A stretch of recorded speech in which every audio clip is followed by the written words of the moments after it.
And welcome back to the Countdown.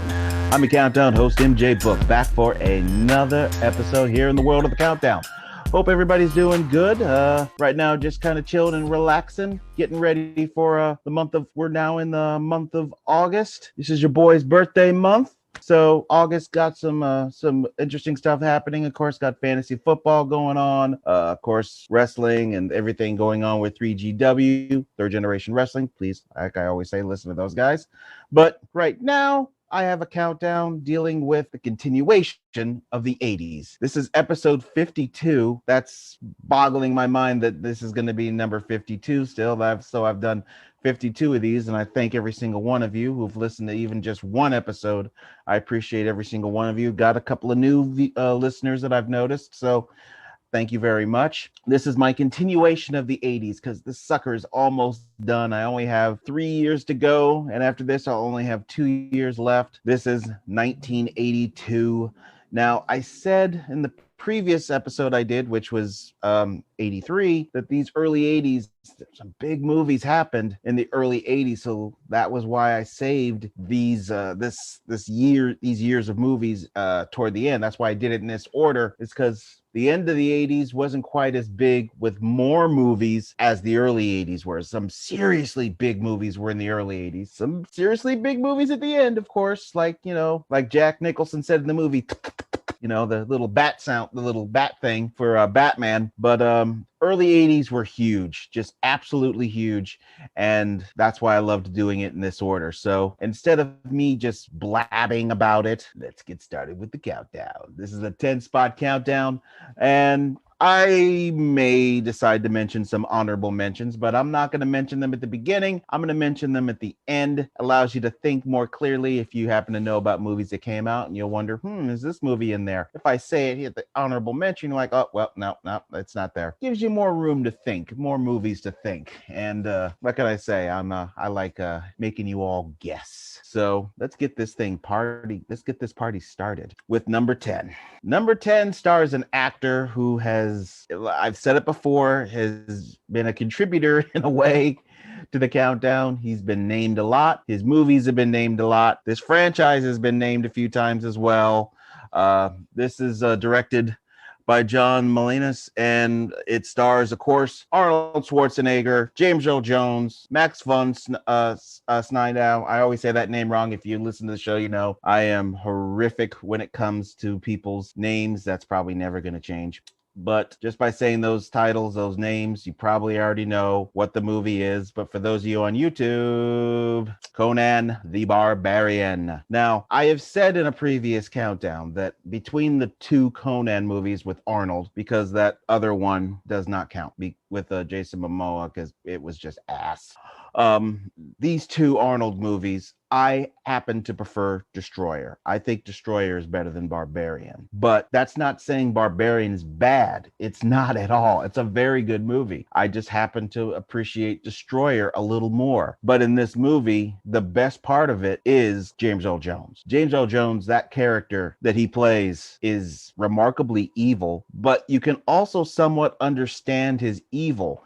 And at times, he even says to Arnold, I was young and back then, and I sought power through, this other method. And as I got older, I discovered another way to do it. So Doom was an interesting character and an interesting name, by the way. But this was Conan the Barbarian, much more violent, I think. The violence was different in this than it is in Destroyer. Some would say Destroyer's violence is more comic booky, whereas Barbarian, it feels more real world violence. I've heard a couple of people say that, and that's a very good description. Of course, Valeria, Conan's love, is in this movie. And you meet you meet a couple of the characters that were obviously kind of in the sequel. The wizard played by Mako, of course, big play there. Like I said, I do like this movie, and it's highly entertaining. To me, it's just Destroyer just seemed to hit it a lot better. But Conan the Barbarian, definitely a big movie, and big in the career of Arnold Schwarzenegger. Of course, Arnold would have one of the greatest movie careers ever. And me and Rob, we did a counting down our favorite Arnold movies. It's one of my favorite countdowns, was doing that Arnold one, and it was originally one I was just going to do by myself, but I had to have my boy in it because we always talk about Arnold Schwarzenegger. So Conan the Barbarian, good movie. Almost did not make it into the 10. At one point I just had it firmly as an honorable mention, but decided it deserves to be in the countdown. Not very high up, but it could at least be number 10, and I could feel good just putting it at 10. So Conan the Barbarian, number 10 with honors. Number 9. I love technology, gaming, and when I was a kid, there was a movie that to me really captured both of those things that I greatly love.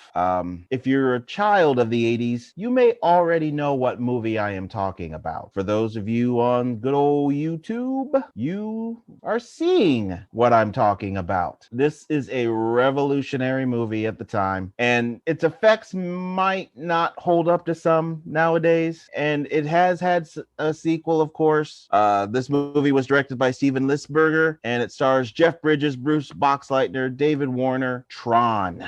Now, Tron follows the story of this computer hacker who's played by Jeff Bridges, who gets abducted and sucked into this digital world. And at the time, I think the effects are still quite good. Never seen a movie like this before at that time. And if I'm truly honest with myself, even to this day, still have not really seen a movie like Tron. Tron, to me, was a huge game changer. It was a risk to do a movie like this, believe it or not. It's so against the grain. So different. And we've seen movies nowadays where people get sucked into these worlds and all this. We've seen it before. I mean, Space Jam, both of them.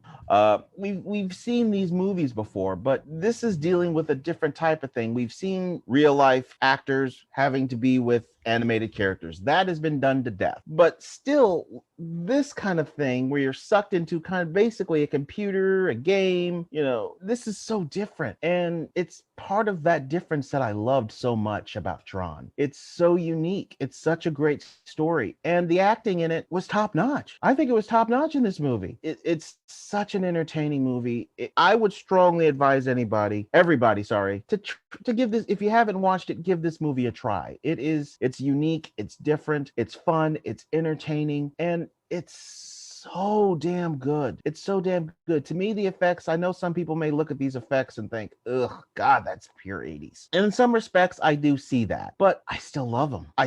I would rather watch this than any old movie just with tons of nothing but CGI figure. I'm trying to think of the damn name of it, the James Cameron piece of shit that's with the blue people. I don't like the movie, so that's why the name is not coming to my brain. I know some of you are saying, oh my God, you can't think of the name of that? Because I don't like it. I just don't want to. I would take this over that any day. So Tron, definitely urge you to watch Tron. It's an entertaining movie, and proudly for me, earns its spot as number 9 on this countdown. Okay, number 8. We're dealing with sequels now. This is a sequel to a franchise that I have the entire franchise on DVD and eventually got it on Blu-ray.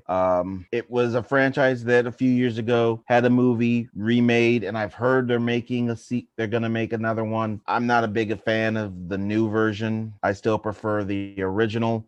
This starred a young Australian actor who would be quite a name in more than one ways. Directed by George Miller. This should probably give you a clue if you know who George Miller is and what he's done. For those on YouTube, you already know the answer. You're already seeing the answer. For those of you listening, this movie stars Mel Gibson. This movie is The Road Warrior. The Road Warrior is, of course, the sequel to Mad Max. Now, I love Mad Max. I think Mad Max is genius. Some people may not feel that way, and that's fine. I think that movie was just completely awesome. It's one of those rare instances that I own a movie twice. I actually own this twice on DVD and on Blu-ray because I love it so much. And there are some ways that I actually think The Road Warrior is better than Mad Max. Now, some people fall in love a little more with Mad Max Beyond the Thunderdome, which I do like. But of the three, I think Thunderdome was the worst of the three, which is not a rip. Something has to be. But that to me is the worst. And Mad Max and the Road Warrior, it interchanges. Sometimes I think Road Warrior is the best. Sometimes I think Mad Max. But in this post-apocalyptic, which got really big, and this franchise is one of the reasons that post-apocalyptic thing got really into gear with Hollywood. He's this cynical drifter still, and he agrees to help this gasoline community escape this horde of bandits. Mad Max is such a complicated character. Is he a hero? He is, but he doesn't think of himself in those respects. In some respects, he just wants to be left alone, you can almost feel. But he gets drawn into these situations, and these situations bring out his humanity, bring out his heroism, and that's where he really shines. It's the in-betweens where he's kind of an ass. But I like that makes the character so complex. He's definitely the guy you want to have your back in an alley. Doesn't mean you have to invite him to dinner.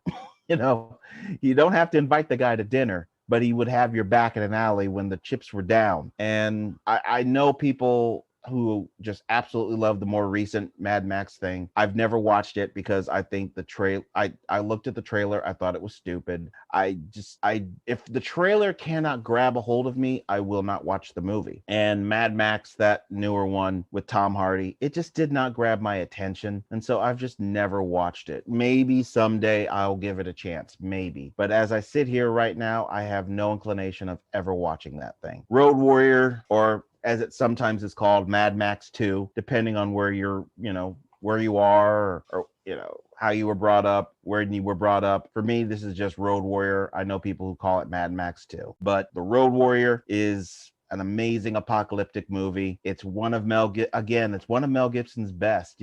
If you ask me to choose between Mad Max movies and Lethal Weapon, I'll take Mad Max. And I love Lethal Weapon movies, but to be honest, with Lethal Weapon, it's the first two. After that, it's just too much, and the fourth one is just shit. Whereas with the Mad Max, those three, I love all three of them. Even though I just said Thunderdome is the worst of the three, it's to me in the same argument as when I say in the Dark Knight trilogy, Dark Knight Rises is the worst of the three. It's not a rip. It's a totally watchable movie, can totally enjoy it, but just something has to be the worst. It's not a rip always. Sometimes it is, but not always. But Road Warrior, number 8, as far as my favorite movies from 1982. Oh boy, number 7. I know somebody who might not like me putting this movie this far down. And I love this movie. I absolutely love this movie. But 82, as far as movie years, this is one of the really big ones. This had a lot of movies in it that were really, really rough to not put in here. I'm going to mention just a couple of honorable mentions right now. 48 Hours, the original. I love that movie. And originally, that was number 10. That was originally going to be number 10. And at the last minute, I replaced it with Conan the Barbarian. Partly, I regret it. In some parts, I'm like, it was a better choice. But 48 Hours, an amazing movie. I love Swamp Thing, the original Swamp Thing movie. Some people may not. I do. I loved it. The Toy with one of the legendary comedians of all time, Richard Pryor and Jackie Gleason. That's just a few honorable mentions just right there. This next movie, not a comedy. Like I said, this is going to tick somebody off maybe that it's this far down, but it was such a stacked year in movies with me that some movies were going to be maybe lower than they deserve to be in some respects. But hey, this is 1982's fault for having so many good movies. If you're on YouTube, you're already seeing it. For those of you who are listening, this movie is a huge game changer, and of course spawned off just a few years ago, a sequel directed by Ridley Scott. This movie stars Harrison Ford. That should already tell you right there. Rutger Hauer, Sean Young, Daryl Hannah. It is Blade Runner. Rob, I am sorry.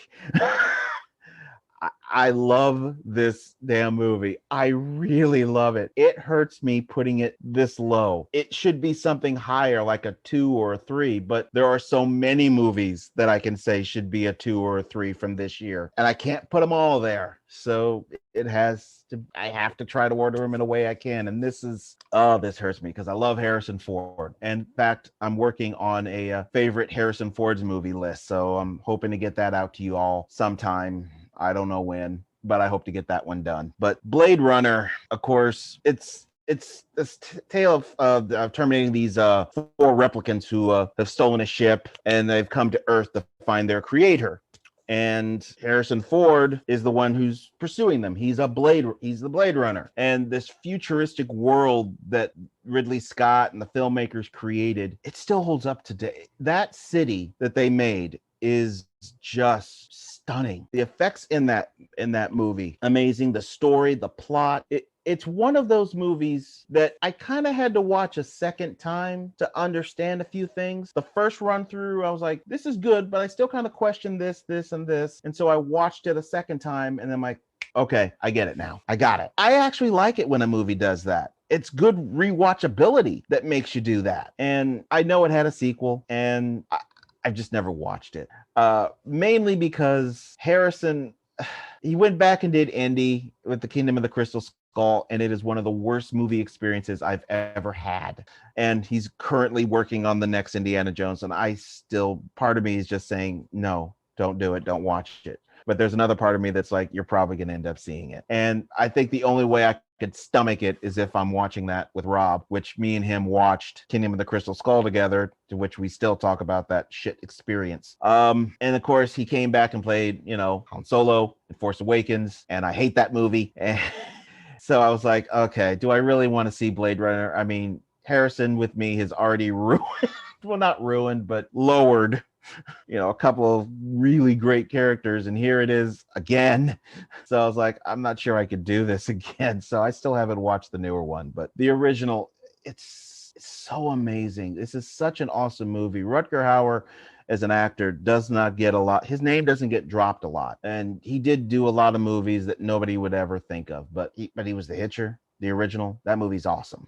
I know this is a C or D action movie, but I love Blind Fury, where he plays this blind guy with this cane that has a sword in it. It cracks me up. I love the movie, but he's an actor whose name does not get named. Rest in peace to him, by the way. Blade Runner is just amazing. I literally could talk about Blade Runner for hours. It's just that awesome a movie, and it really hurts me putting it here. But if you're one of those few who have not watched Blade Runner, I would recommend watching it strongly. And I have a hard time believing anybody could not watch this movie and not enjoy it. I'm sure there are people out there who watch it and hated it, but it's just one of those movies I find it hard to believe people don't like. It's just that damn good. Sorry, Triple H, I didn't mean to steal your old catchphrase, but it's just that damn good. So I'd strongly recommend it. Blade Runner, just a stunning, stunning movie.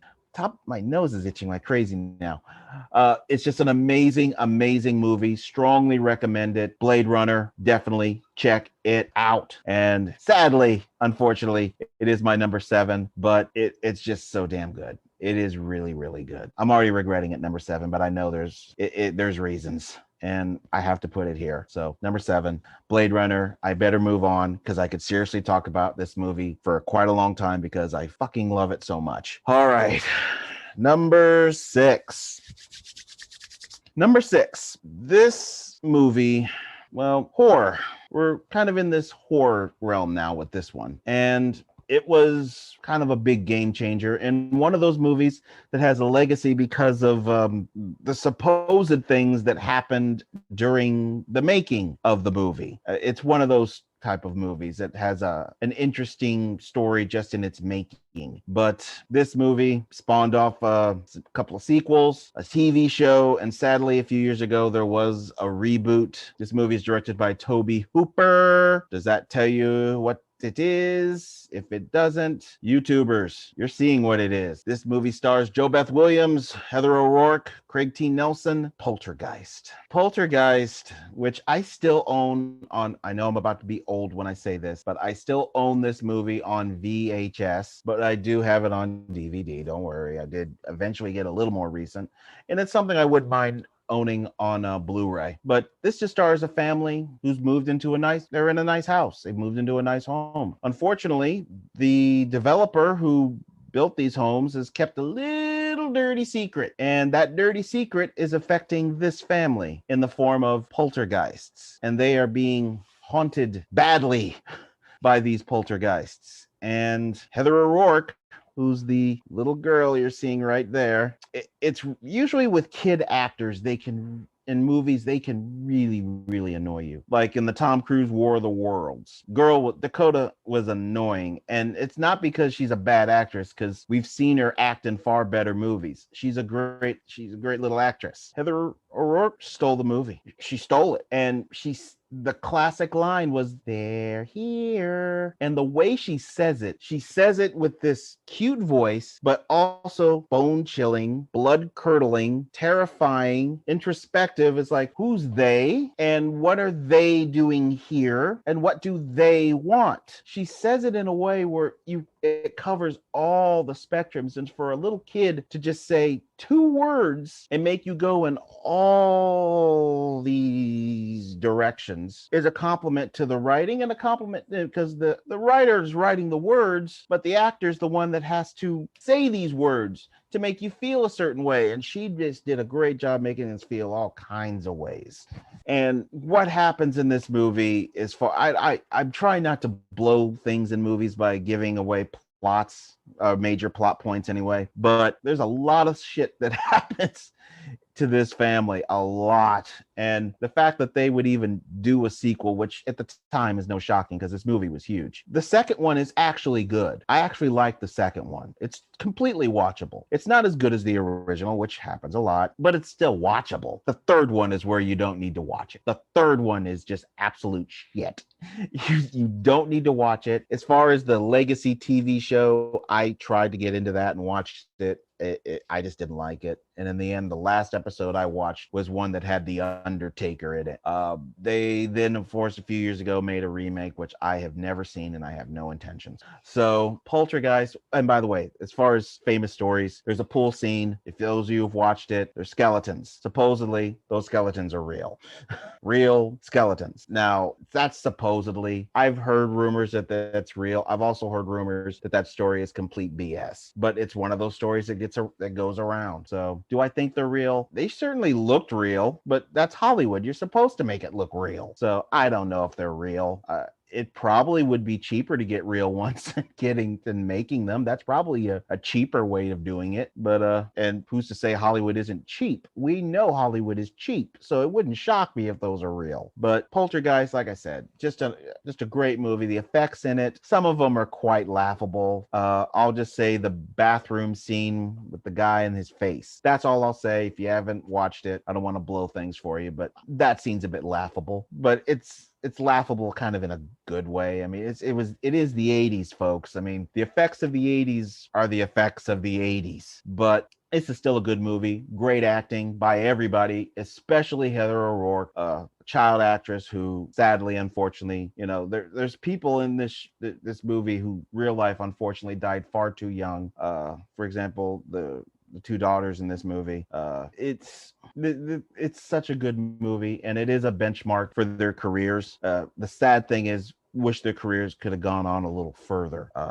But life is life, unfortunately, and that sucks. But still very good movies. One of the writers, of course, for this movie was Steven Spielberg. So you got Spielberg involved in this, and like I said, just a great movie. And Poltergeist, number 6. Love this movie. Oh boy, we're in our top 5, the top half.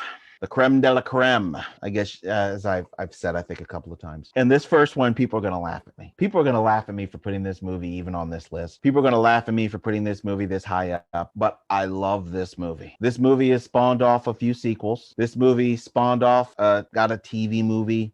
It spawned off a TV series, and I've actually heard they want to remake this. I mean, into a movie. I'd be curious, depending on who they hire. But all those versions that I mentioned that do exist, I've watched every single one of them. I could have done without the TV movie. It was bad. The TV show, it has its moments. It's not total crap. But if you're wondering what I'm talking about, this is going to be another one of those names that I'm going to absolutely butcher. And that's just what I do.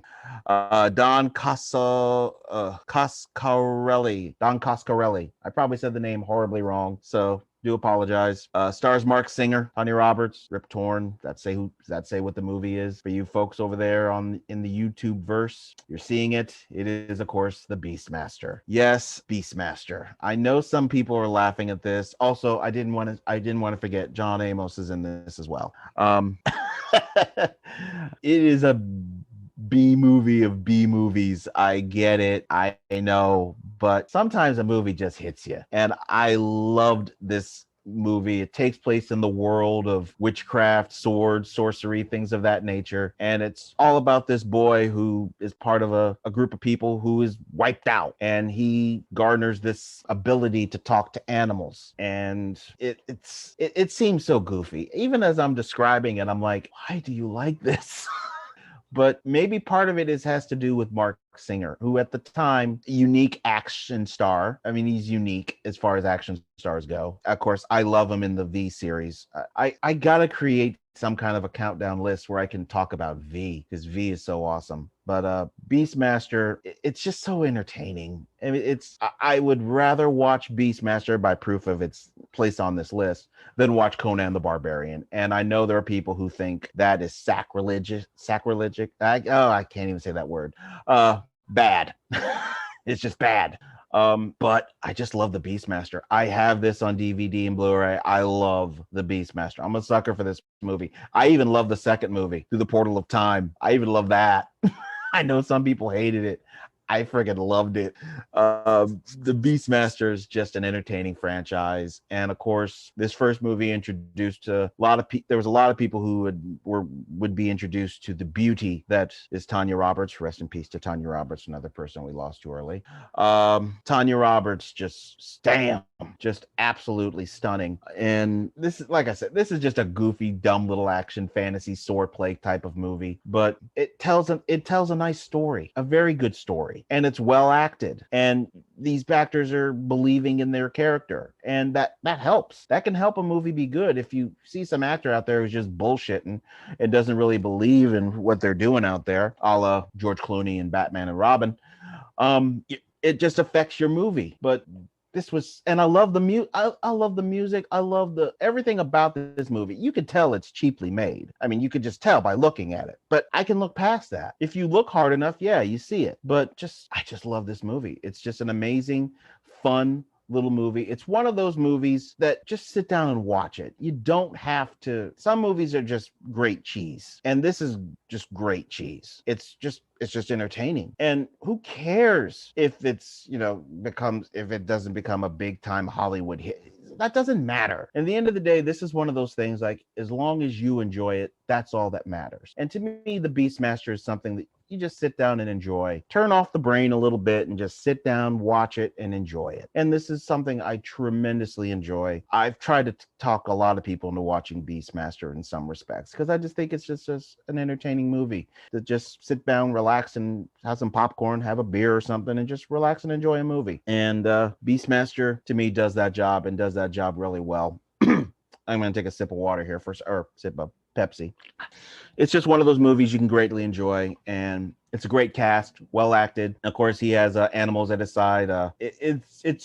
It's just a great, enjoyable movie. Definitely advise you to watch it. Turn off the brain. Don't think too seriously about it. Just watch it and have fun. And it's my number 5. I know some people are going to get mad at me about the Conan comment, but I'm sorry. I would, if I had to choose, you can only watch one of these for the rest of your life, and you can never watch the other. Beastmaster or Conan the Barbarian. I would choose Beastmaster. Sorry. Number 4. Oh boy. Number 4 started a franchise, which just a few years ago had a recent movie with the same actor. This is a series that has gone up and down, up and down, up and down. Unfortunately, more recently, down. And yet somehow it wouldn't shock me if they decided to do another one, although I'm not sure if I would want to watch it. For those of you in the YouTube verse, you're already seeing what it is. For those of you listening in, this was directed. This will be another name I'm probably going to mess up. Ted Koscheff. It's written by David Morrow, who wrote the original book that this is based off of. Stars Sylvester Stallone, Brian Dennehy, Richard Crenna. First Blood. Now, First Blood it's an interesting movie because for those who've read the book, which I did read the book once, and I don't read books that much, so the fact that I read this says something. It's different definitely than the movie in some respects, especially the ending, which I'm not going to say a whole lot on, or try not to say a whole lot on, but it's an interesting tale talking about this vet, this former Green Beret, who's just trying to find his way in the world. And he gets forced out of town by this just jerk of a sheriff. And he just wants something to eat. He just wants to get something to eat. He comes into town to visit somebody, and unfortunately, he didn't know that they'd passed away because of what the war had done to him. He had died in the war and was dying slowly when he got out of the war. And this prick sheriff is basically telling him, we don't like drifters like you in our town. You just bring nothing but trouble. And reality, he wasn't going to bring trouble. He just was going to go in, get something to eat, and be on his merry way, and you would have never seen him again. But no, you had to be a prick. And he and his deputies just treat this guy like absolute shit, and they unleashed the beast in John Rambo. They picked the worst person to pick on, and he flees up into the mountains, and it's this cat and mouse game between the sheriff just will not let it go. And even at one point, Rambo tells him, let it go, when in reality, he's saying that to the sheriff should let it go, but you should let it go too. And of the Rambo movies, I mean, if you're just looking at which one has the best story, it's clearly this one to me has the best story. But when you start going, is it the best of the Rambo movies? Which you got Rambo First Blood Part 2, then just Rambo 3, then you got, John Rambo, and then you got this most recent one, which I don't even want to talk about because it was such a piece of shit. There are arguments that this one's the best. There are arguments for Rambo First Blood Part 2 being the best. There's, Rambo. It's a rough franchise. It goes up and down, and the titles, I think, are the hardest to follow. If you just see the titles without knowing anything from them and try to order them, there's a lot of the ones that you would put at the end first just by their names. So as far as naming the franchise, they did a terrible job on that. But this movie, this is, Sylvester Stallone, obviously in shape, but this is before he got in ridiculous shape. This is, in some respects, one of the better movies of the entire franchise. And it helped build this career that Sylvester was building off the back of Rocky, for example. And he would build himself quite an action career. And this would become one of his more iconic characters, of course. Between this and Rocky, those are, when people think of Sylvester Stallone, though, I'd be shocked if anybody thought of some other character before they thought of those two. Maybe some people more recently would think of the Expendables. Maybe you would think of that. But obviously his top two characters are Rambo and Rocky. Starts with R's. What a shock. Like I said, I'm trying not to discuss the ending. What I will say about the ending is that originally they followed the book ending. I will say that. And they did test audiences with it, and they ended up flipping to what the ending is now. That's all I'll say. If you want to know more, definitely you can pick up the movie on DVD, Blu-ray. It talks about what the original movie was and how they'd filmed it. They even show you scenes from it, talks about how it was in the book, and they talk about why they switched it. It would have been interesting had they kept the original ending, but definitely understand why they didn't do it. Definitely. But this is definitely a great movie. It's one of Sylvester's all-time greats. He has quite the career because of this movie, and it is number 4, First Blood. Number 3. We've dealt with some violence, some prick sheriffs, post-apocalyptic world, technological world, ghosts. We need some laughs, I think. And number 3 is full of laughs. A lot of laughs. You already can see who's doing the laughter or who's causing the laughter there on YouTube. This is Richard Pryor, live from the Sunset Strip. Richard Pryor, I already mentioned when I talked about The Toy, is a comedic genius and absolute fucking legend. Just I think it was last night or the day before, me and Rob were talking about Richard Pryor. So Richard is it's just for those who are wondering what this is, it's one of those stand-up movies like Eddie Murphy Raw. That they except back then these were actually movies. They don't quite do that as much now, but they still will do it occasionally here and there.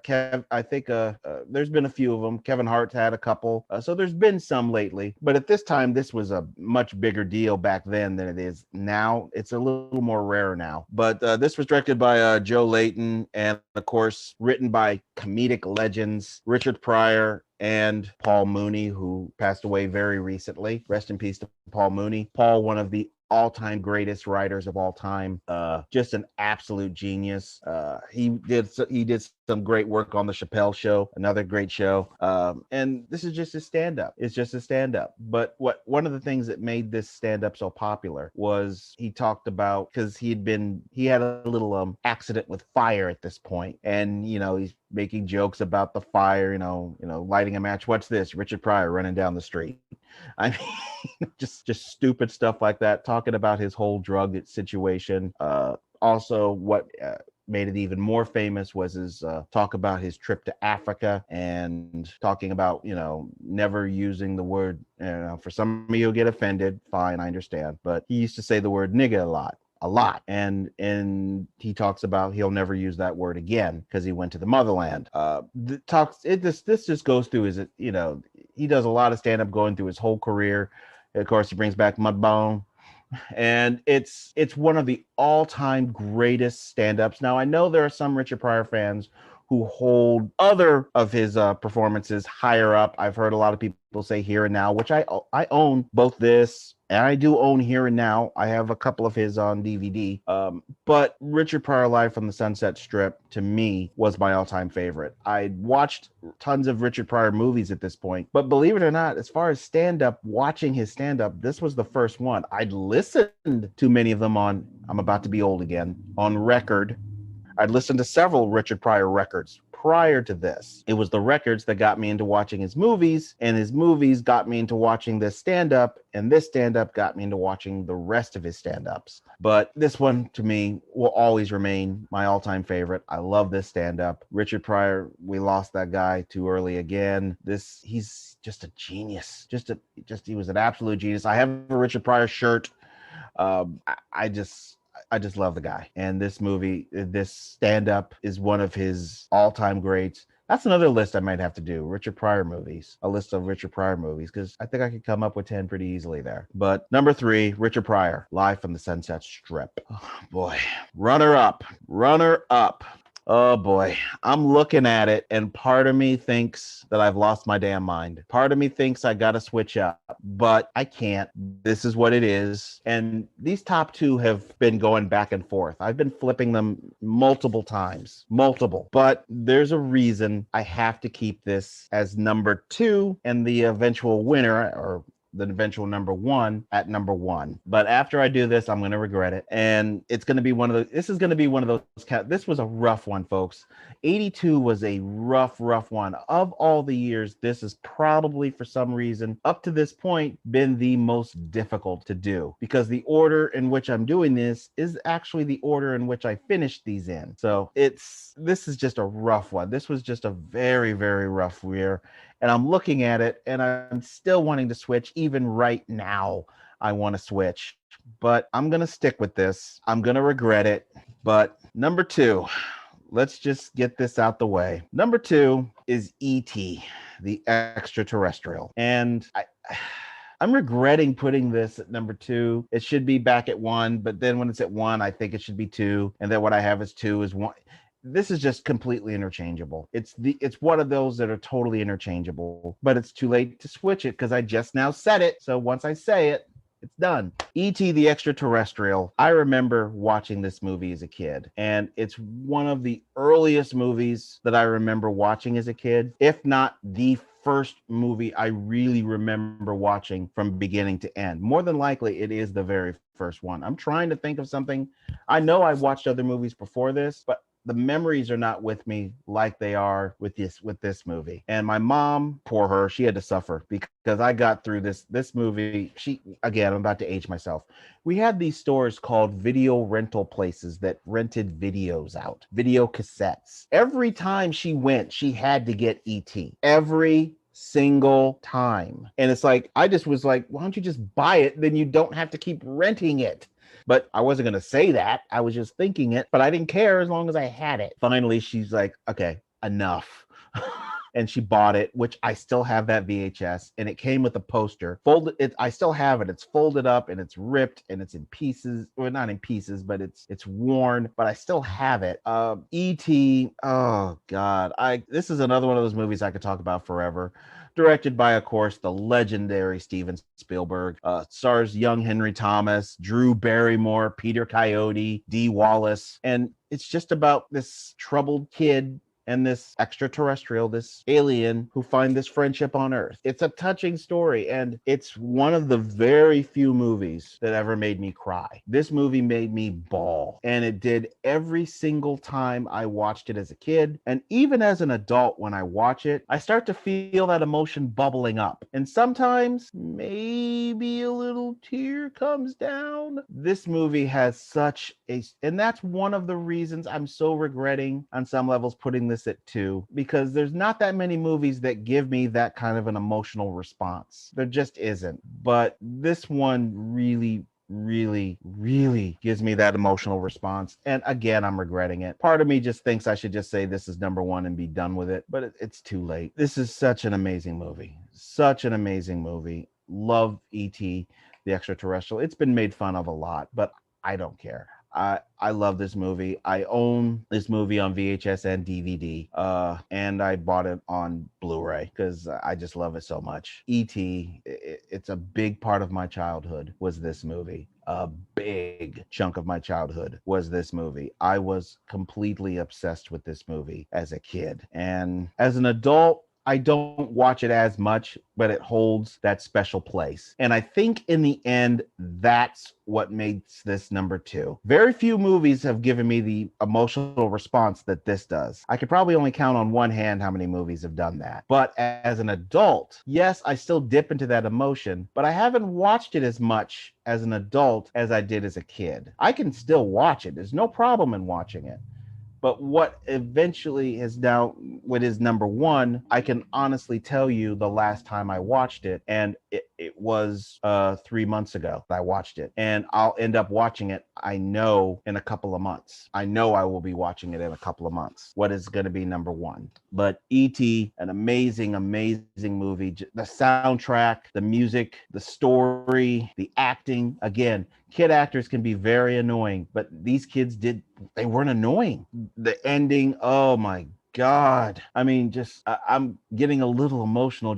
This is such an amazing movie. It definitely one of the greatest children. It's a children's movie, but I think adults can watch this just fine as well. But gosh, kids we loved E.T. We were all hoping as kids that we would bump into some alien, and this is what the alien would be like instead of like a predator or a xenomorph. This is kind of what we would hope an alien encounter would be like. And just emotional. Just a great movie for the whole family to watch. Absolutely love this movie. It hurts me putting it at number 2 as the runner-up, but it's by just the smallest hair that I had to put this at number 2. But this can easily be a number 1. So it may be number 2 on this, but it is also a number 1. It's just that damn great. It's just, oh God. I mean, just the emotion I'm feeling right now thinking of this movie. I'm thinking of MJ Book from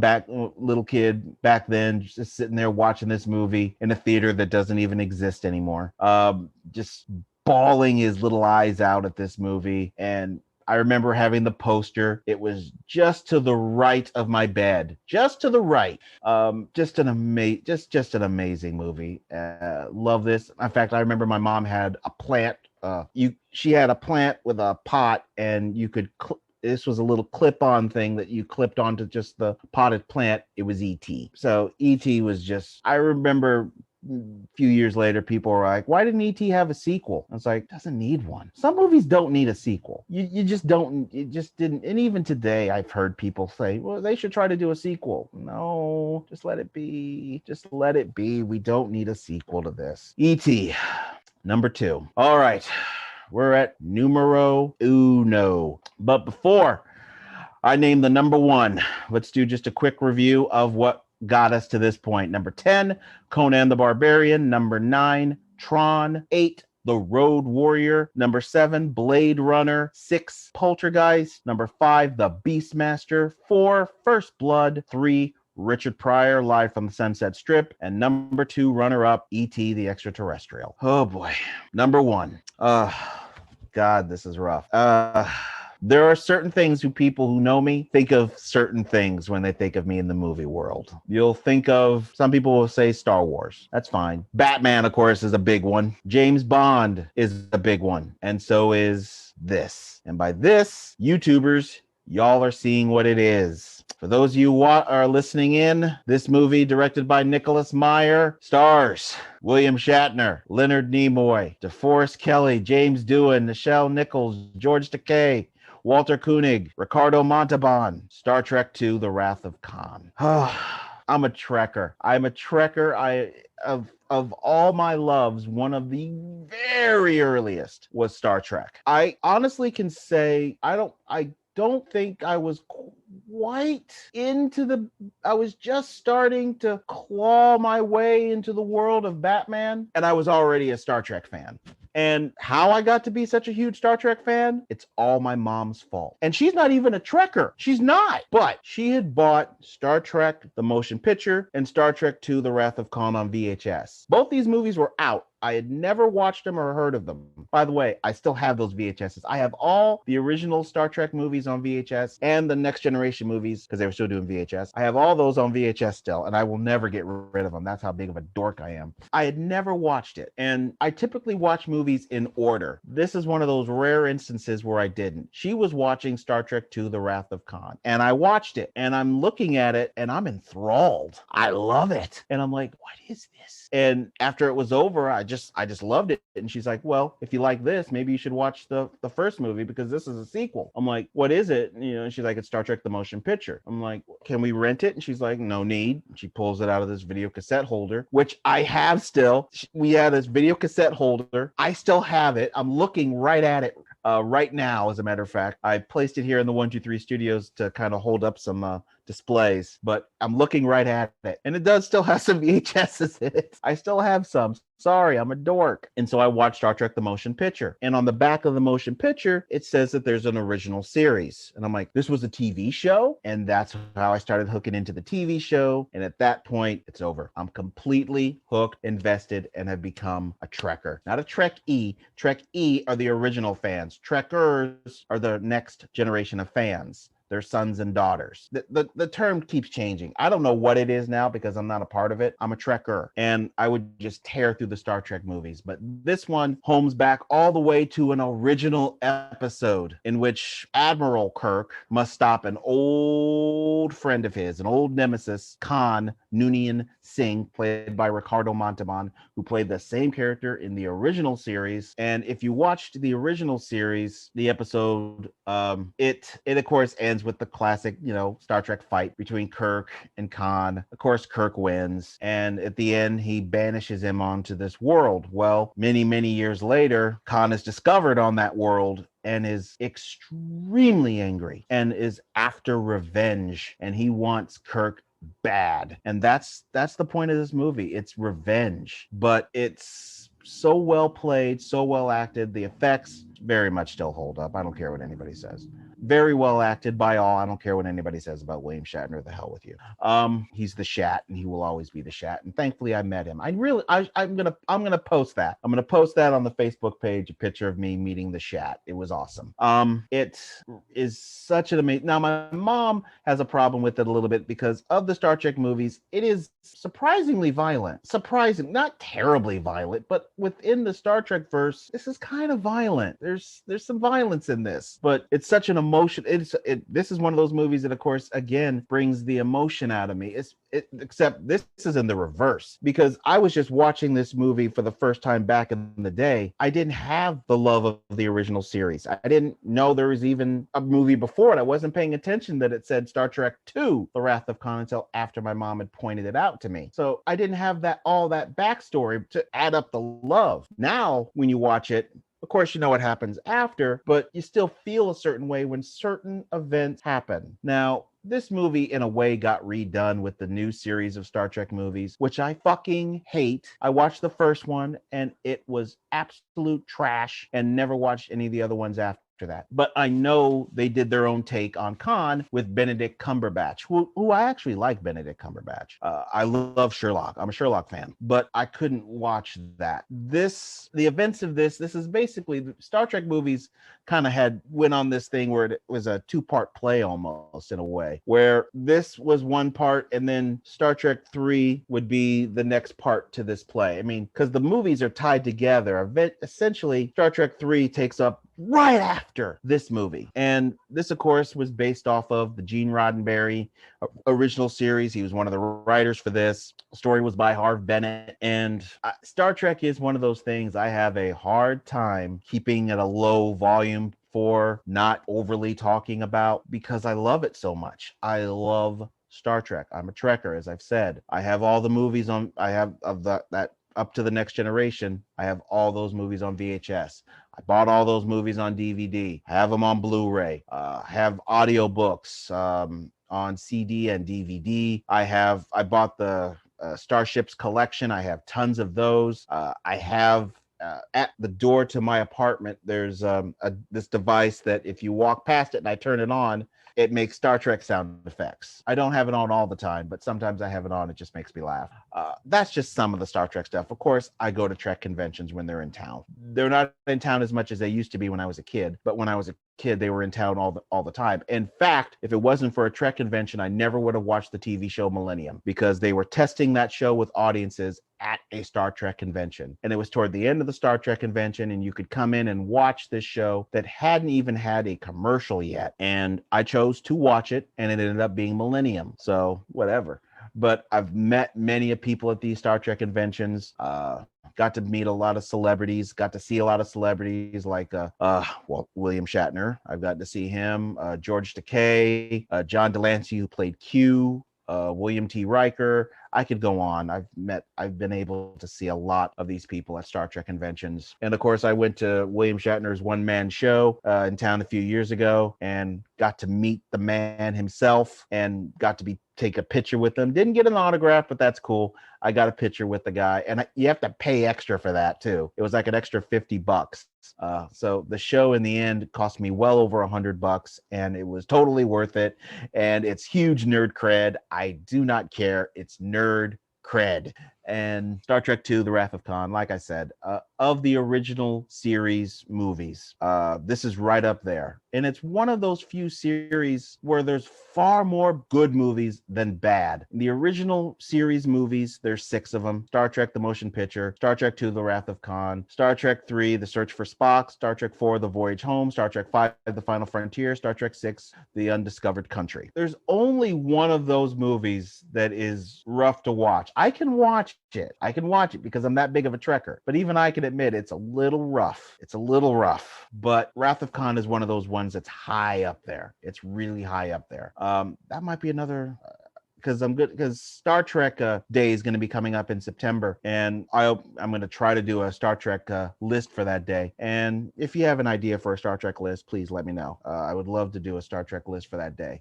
Star Trek II, The Wrath of Khan, awesome. It hurts me putting it at 1 and pushing down E.T. because the feelings of E.T., but I got to be honest with myself.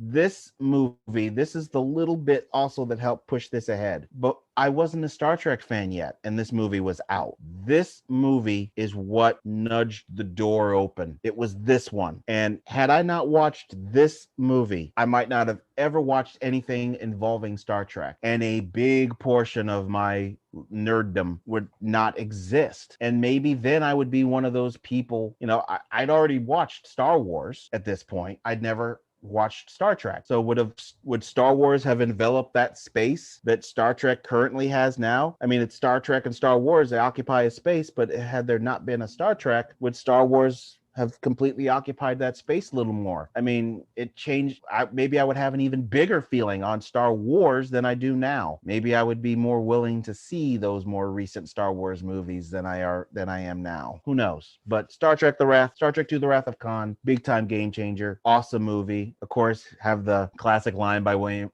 Shatner, Khan.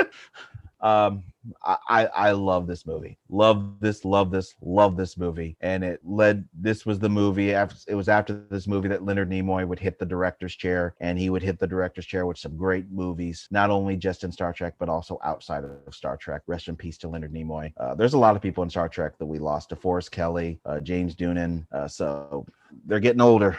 We're losing them, and it's sad losing these folks. But Star Trek II, Wrath of Khan, my number one. Whew, I made it through it.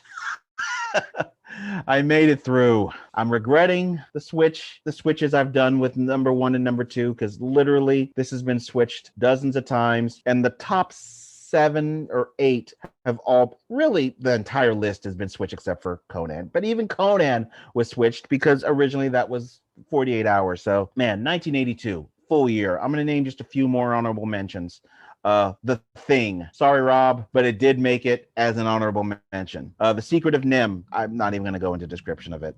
Bugs Bunny, the third movie. 1001 Rabbit Tales. The Looney Tunes movies back then were entertaining. Airplane 2, the sequel. The Dark Crystal. Rocky 3. There you go. That's enough honorable mentions. Now, what do you think? What did you think of my countdown? Do you have your own countdown of movies from 1982? Is there a different order you would put it in? What do you think of the order that I had? Any comments that you have on this list or any other list? Or do you have your own lists that you have an idea for me to do? Let me know. Give me your opinions. Give me your thoughts. I want to hear from you. There are plenty of ways you can hear from me. Here are the ways. You can go onto the Facebook page. You can email me. You can go to Twitter. First, the email. You can email me at thecountdown2020@gmail.com. You can do whatever you want in communicating with me. Give me your ideas. Give me your thoughts. You can go on to Facebook. Just search for the Facebook page. Just search the Countdown 2020 Podcast 1. You can go, let's see, that got a little, I'm going to have to edit that a little bit, but that's cool. You can go on to Twitter. Just search at the Countdown PO1. You can go on to Spotify to listen to the show. Just search the Countdown 2020. You can go on Instagram. Just search the Countdown 20. I'm on Amazon Audible. Just search the Countdown Podcast. You can go on to the YouTube page and search the Countdown Podcast with MJ Book. All are available through Podbean, and I am now on iHEART Radio.